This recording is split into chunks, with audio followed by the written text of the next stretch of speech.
3811. There's a lot of shenanigans going on in Florida. And the man who was the first to call it out and is deeply concerned about it is Senator Marco Rubio. Senator Rubio, how are you, sir? Well, I'm doing well, and I'm blessed, but I'm concerned about what's happening down here with Broward County and partially Palm Beach as well. Tell us the latest. Well, let's just start with the basics. The basics are that in Florida, our early vote, the law requires early votes, which ended on Sunday, to be tabulated, downloaded to your system, and then uploaded to the state before 7:30 p.m. on Tuesday night. That did not happen in Palm Beach County. It did not happen in Broward County, and it eventually happened in Palm Beach County about a day and a half later, but it has still not been fully completed with Broward County. Now, adding fuel to that fire is not only has it not sent it, they have refused to tell anyone exactly how many additional ballots they have received or are counting. So we have and that's a public record law. And here's the second point. It is true that in every election cycle, there are still votes for another few days because you have ballots come in from overseas, military and the like. You're supposed to report that every 45 minutes. Palm Beach County has not reported. They're still sitting on an untold number of absentee ballots, mail ballots. We don't know how many.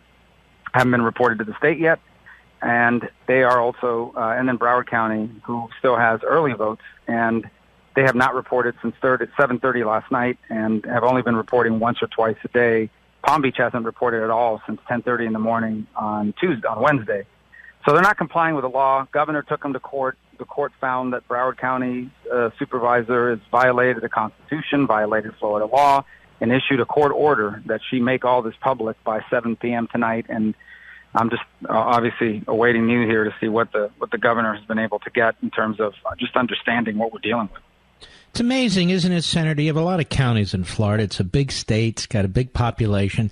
And it always comes down to this handful of Democrat counties, doesn't it? How does that happen? Well, in fairness, let's look at that. That's one of the problems that I have, right? So Miami-Dade County had more votes, had more ballots cast. It is voted Democrat. It always does, 61% for Senator Nelson, 60-something% for Gillum. They got their work done. I mean, I'm not happy about the result. I wish we would have won it, but, they got their work done. So Broward County's excuses, we're really big. We have a lot of voters. You don't have more voters than Miami-Dade. And then I look at Bay County, where Panama City is. They got hit by a Category 4 hurricane 4 weeks ago, a little bit over 4 weeks. They had no power for at least 2.5 weeks in some cases. They had 52% turnout, and they were able to turn around their election. Now, is it smaller? Sure, but they also have less personnel. So it's just not excusable. And this is not new, Mark. I mean, this is a woman who runs this department who has been caught destroying ballots. There was a recount in the Wasserman-Schultz race 2 years ago. When the court finally ordered her to produce the ballots, they found out she had destroyed them. They were opening absentee ballots early. And in Palm Beach, a very partisan person, I served with her in the legislature, Susan Booker, is the elections chief. In the governor's court case today, he has a sworn statement from an individual under penalty of perjury saying that they witnessed ballots being replaced. If there's a damaged ballot, the law allows you to replace it by making a duplicate ballot. But you have to do that in the presence of witnesses, representatives from the campaign. They did not allow representatives, at least from Scott's campaign, to watch them making the new ballots. So that is a big warning sign. There's going to be a lot to work through here.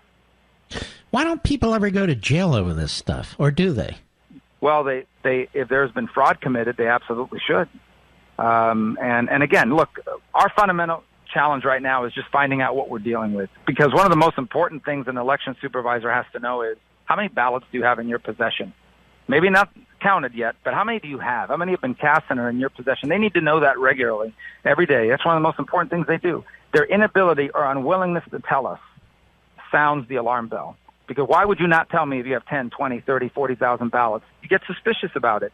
So I just think now one of the keys for the last 48 hours is we want people to be paying attention to all this. I think the more people are paying attention, the less likely it's going to be that we have anything improper happen that could impact the outcome. In the end, the outcome is what it is. There's going to be an automatic recount. But we are dealing in Broward County with an election supervisor of a history of violating the law in ways that have impacted elections results in the past. And there's two things I notice people are doing to you. They're attacking you as a conspiracy theorist, and then the fact that you can't actually get physical access to what's going on, they say, hey, can you prove it? Well, look, you can't. If a house is on fire, you can say the house is on fire, but you can't prove everything that took place in the house. I mean, you're supposed to prove the negative. Yeah, no, but this is not. I can prove this, and here's the proof. If you ask the Department of Elections of Broward County how many ballots have been cast in Broward County, they cannot tell you. They will tell you these are how many ballots we have reported. They will not and cannot tell you how many ballots they have received and have been cast. So there's the proof right there. That's a violation of law right there. I can prove that they're not reporting every 45 minutes as required by law by simply sending you a screenshot of their own webpage. I can prove that there's a court order against them for having destroyed ballots in the past. I can prove that in the past they have opened absentee ballots or mail ballots before the prescribed time by law. So all these things are provable. They're absolutely provable. There's no dispute about any of that.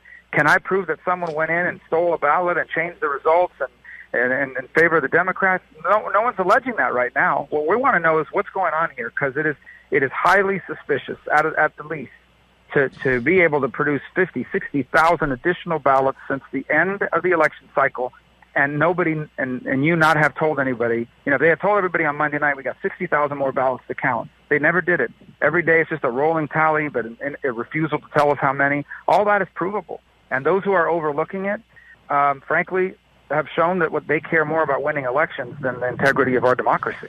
Well, this raises the question, if this is all provable, and it is, does the state have the authority to take over the election supervisory role in a county like Broward County? I don't know the answer to that because she's an elected supervisor. I know the state has the authority to suspend her from office for incompetence, which happened with the previous election supervisor in 2003 when Jeb Bush was governor. Whether the state can step in and actually take over the function of counting and how it's operated, I honestly don't know the answer to that. I mean, there is an answer. I'm just not. That's not a field that I know the answer to. But I think the most important task we have at hand now is to make sure that they finish their work. There's going to be a recount. No one here is arguing against the recount. They feed the papers right back into the machine. That's not going to change the outcome of this race.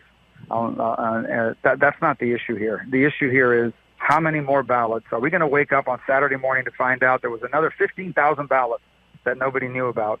Because you're undermining the credibility of the election in the eyes of the public. And, frankly, given the history of this department, now there's legitimate reason to be concerned that some wrongdoing took place, given what they've done in the past. Let me just circle back, and then I'll let you go. On this point, you said Scott went to court, and he recently won in the last few minutes, last hour, a court decision. What was that again? Correct. So he went to court and said, by law, you have to tell us, you have to tell everybody that asks, how many ballots do you have? How many ballots have you received? How many votes have been cast in Broward County? She has to know the answer to that. And that's one of the most important things she has an answer to. And she would refuse to give it to him. They just ignored him. So he went to court. The court took like 15 minutes of testimony and issued an order. The court found you are in violation of the Constitution. You're in violation of state law. And you will produce, by 7 p.m. Eastern Time, you will produce the access to the tallies on how many ballots you have received, how many ballots have you counted, and how many ballots remain to be counted. The law requires you to produce that, and she's under court order to do it. We'll find out here in the next few minutes whether she's actually done it. All right, Senator Rubio, we appreciate you really hammering this because I know it's crucial to Floridians, but it's also crucial to the all the people in the United States. It's a big deal in the Senate. Absolutely. All right. God bless. Take care. Thank you. All right. Well, there you have it. It is a big deal. We're going to keep an eye on that decision now and see what happens. Now, the morning schmo and soon-to-be Mrs. Schmo, she's been soon-to-be Mrs. Schmo for years, by the way. Nobody's fooled by those two clowns. And the fact is, they were accusing Rubio, among others, of being a conspiracy theorist. And that's why I asked those questions about, can you prove this or that? And you saw him go right down that list brilliantly. And I'm sure that will be reported on the Morning Schmo so their 7 viewers can see it. We'll be right back. Mark Lopez.